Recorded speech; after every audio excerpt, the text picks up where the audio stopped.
لاؤ جی صدیق اکبر کا خطبہ سنیں. یہ ہے مسلمان.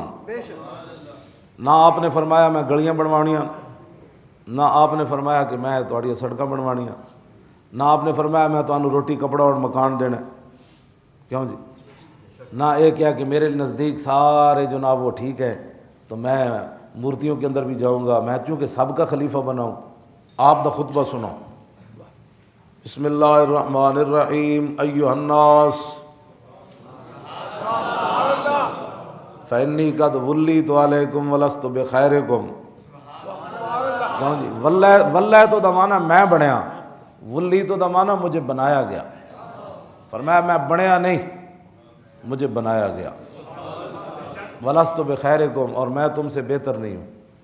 بہتر تو ہے، لیکن آپ نے چونکہ اسلام کا ایک نظریہ پیش کرنا تھا تو آپ نے فرمایا قیامت تک جو مسلم و حکمران بنے وہ یہ مت سمجھے کہ میں رعایا سے بہتر ہوں. وہ رعایا سے بہتر نہیں ہے، وہ رعایا کے برابر ہے. فَإِنْ أَحْسَنْتُ فَأَعِينُونِي، فرمایا چنگا کام کرا میری مدد کر. وَإِنْ أَسَأْتُ فَقَوِّمُونِي، جب میں بیڑا کام کرا میں اسے دیا کر دیں. ایتے لوگ کی لکھ کے لے جانے جی مولوی صاحب کیا کہہ رہے تھے؟ اسی یہی کہنے ہیں بیڑے کام کرو تو صدیق اکبر کو سیدھا کیا جا سکتا ہے تو انہوں نہیں سیدھا کیا جا سکتا. ساڑھا یہی جرم ہے، اور تو جرم کوئی نہیں. جدو صدیق اکبر فرمایا میں چنگا کام کرا تو میری مدد کرنا، جب بیڑا کرا تو میں سیدھا کر دیں. تو جدو صدیق اکبر نو سیدھا کیتا جا سکتا تو صدیاں بعد یہ کون ہوتے؟ یہی تو گل ہے. غیر سیاسی ہونے کا معنی یہ ہے کہ آپ نماز استنجے کے مسائل بتائیں، حکمران مورتیوں میں جائیں، مندر گھنٹے کھڑکائیں، اور مندروں میں جو جناب وہ کلیسوں میں جائیں، کنیسوں میں جائیں، ہاں جی برما میں جان انہیں بت متن اور یاریاں لان. مولوی کا کام ہے صرف مسجد کے اندر نماز پڑھانا کہ نماز ایسے پڑھی جاتی ہے. مولوی کا یہ بھی کام ہے. صدیق اکبر نماز بھی پڑھائی، ہاں جی نماز بھی پڑھائی، لیکن جدو لشکر اسامہ بھیجن دی واری آئے تو وہ بھی بھیجا. جدو مانین زکوٰۃ کے خلاف جہاد دا ٹائم آیا تو حضرت عمر فرمایا تالف الناس ورفق بہم، بابا ہاتھ توڑا رکھو کی کرو ہر جگہ جنگ لانی. تو آپ نے حضرت عمر دے موڑے تے ہاتھ رکھ کے فرمایا ثقلت کا امو کا یا عمر اجبار فی الجاہلیت وخوار فی الاسلام. فرمایا عمر تیری ماں تجھے روئے. یہ صدیق کی عمر سے بات کر سکتے ہیں.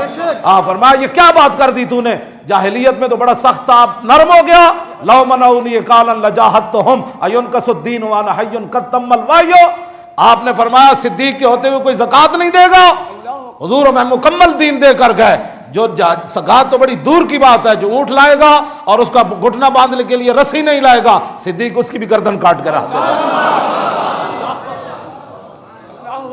یہ ہے صوفی جی، ہاں جی یہ ہے صوفی. کیوں جی؟ اور ادھر ڈھائی نبی، دو مردہ اعلان کیتا، ایک عورت نے اعلان کر دیتا 80 نبی وہاں. تو صوفی وہ نہیں ہوتا ختم نبوت مسئلہ ہے تو صوفی نماز کے مسئلے بتاتا رہے. صوفی یہ ہے، کامل صوفی دیکھنا ہو تو صدیق اکبر کو دیکھو بس. یہ میں گل نہیں کیتی ہے، داتا علی حجویری کی تھی. ہاں میرے تے اعتراض ہو سکتا سی مولوی خادم کتھوں گل کر رہا. لکھاں سلام داتا صاحب تواڈے تے، شکر ہے گل لکھ لیا تسی. فرمایا جو کامل صوفی دیکھنا چاہتا ہے امت مسلمہ میں کامل صوفی، وہ صدیق اکبر کو دیکھے.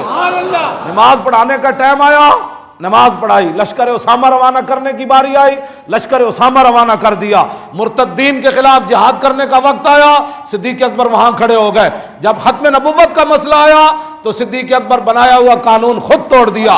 پہلے آپ نے فرمایا تھا جو بدری صحابہ ہیں وہ صرف حضور کے تبرکات ہیں، ہم ان کی زیارت کریں گے. جب حضور کی ختم نبوت کا مسئلہ آیا، 80,000 لشکر لے کر مسیلمہ کذاب یمامہ میں آیا تو سیدنا صدیق اکبر نے نہیں فرمایا ہم تو صوفی لوگ ہوتے ہیں، ہم اندر بیٹھیں گے. فرمایا نا، صدیق اکبر بنایا ہوا قانون خود توڑیا، خود بھی تلوار لے کے چلے. فرمایا آپ بدری ہوئے یا غیر بدری ہوئے، حضور کی عزت کے لیے یمامہ پہنچے. اور صدیق اکبر کو راستے سے مولا علی نے واپس کیا. صدیق اکبر بھی جا رہے تھے. انہوں نے کہا بابا تسی جے شہید ہو گئے ساڑھا کی بڑھنا. جو لوگ کہتے ہیں ابو بکر اور علی میں عداوت تھی، میں کہا جہاں عداوتیں ہوتی ہیں وہاں دشمن کو پہلے آگے کیا جاتا ہے. ہاں جی چلو تاکہ صدیق کو ساڑی جان چھٹے. لکھا سلام اے حضور دے غلام. ہاں جی علی بھی بے مثال، صدیق بھی بے مثال. عمر بھی بے مثال، عثمان بھی بے مثال، ابو ہریرہ بھی بے مثال، بلال بھی بے مثال، ہاں جی، خالد بھی بے مثال، سعد بھی بے مثال، سعید بھی بے مثال، ابو عبیدہ بھی بے مثال، ہاں جی، کیوں جی؟ صدیاں بعد کوئی چوڑے اٹھ کے صدیق اکبر کی خلافت کی بات کرے، میں کہا چوڑے ہو تسا فیصلے کرنے صدیق اکبر کی خلافت کے، وہ میرے آقا و مولا خود فرما گئے، اور صحابہ نے پیچھے نماز پڑھ کے بتا دیا قیامت تک کہ جس کو حضور نے منتخب کیا، علی بھی اس کو امام مان رہا ہے، عمر بھی اس کو امام مان رہا ہے، عثمان بھی اس کو امام مان رہا ہے، خالد بھی اس کو امام مان رہا ہے، سعد بھی اس کو امام مان رہا ہے، ابو عبیدہ بھی اس کو امام مان رہا ہے۔ صدیاں بعد کسی چوڑے کو اجازت نہیں ہو سکتی کہ صدیق اکبر کے بارے میں بات کرے، اس لیے کہ صدیق اکبر کا اسلام مکروز ہے۔ میرے آقا نے فرمایا قیامت تک صدیق اکبر کا اسلام مکروز ہے، میں صدیق کے قرضے نہیں اتار سکا، یکافئ اللہ بہا یوم القیامہ، فرمایا قیامت والے دن رب ہی صدیق کے قرضے اتارے گا۔